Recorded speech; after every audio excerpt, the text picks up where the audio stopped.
Welcome, everybody, to this week's edition of the Valpo Coaches Show, sponsored by our friends at Lakeshore Bone and Joint Institute. Brandon Vickery with you. Glad to be joined via Zoom by the head coach of the Valpo baseball program, Brian Schmack, off to a strong start through 13 games with a winning record.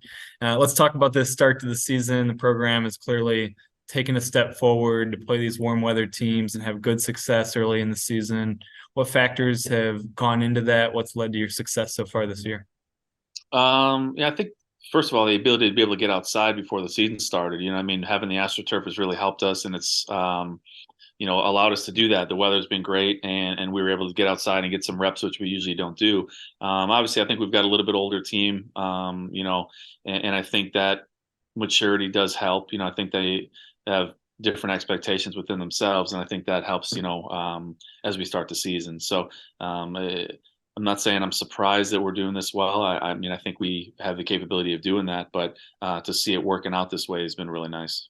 You talked about having an older team, and let's face it, in college athletics, there's this transfer culture where it's hard to keep teams together, and you've done that. Your core, your starting lineup is guys who have been together in your program. How have you been able to retain the guys? How have you created a culture where your teams have stuck together? It's a good question. I think our guys really, really get along, and it's good to see them on the bus all these hours and in the clubhouse, just the way they interact with each other. And I think they truly like each other. And I think that's very important. So, I think sometimes when you bring in a lot of other guys and from different schools and transfers and whatnot, I think sometimes they butt heads. And when you get a bunch of guys that are committed from the start as freshmen and they go through the program, I think there's a little bit more buy-in. So, and I think, again, guys build friendships and they want to stay and they want to see things through. So, we made that plan a few years ago to get it to get some youth in the program. Obviously, you take your lumps, like you said, because college sports are it's all about age these days. But I think when guys start to get older and mature, then now you see them, starting to come together. So it's been fun to watch. And one of those successes from that veteran team came on Friday night at Southern Miss to knock off a top 25 team.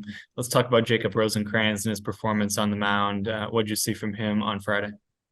Yeah, he absolutely battled. He threw the ball over the plate. I think he had 60 pitches in 6 innings, which is incredible. He kept the ball down. His split finger was working. He threw strikes with his breaking balls. All things that are just, a recipe for success. So he was able to execute that. And, we obviously, put six up, which was great. And he was able to keep us under that. And that's how you win baseball games. So, it was, it was Rosie's best outing, no doubt about it. And it was great to see it at a great time. Wasn't intimidated by anything, which was awesome.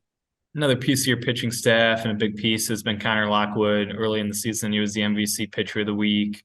He maybe last year as a freshman got off to a rocky start and then was able to turn it around late in the year. What have you seen in terms of his development?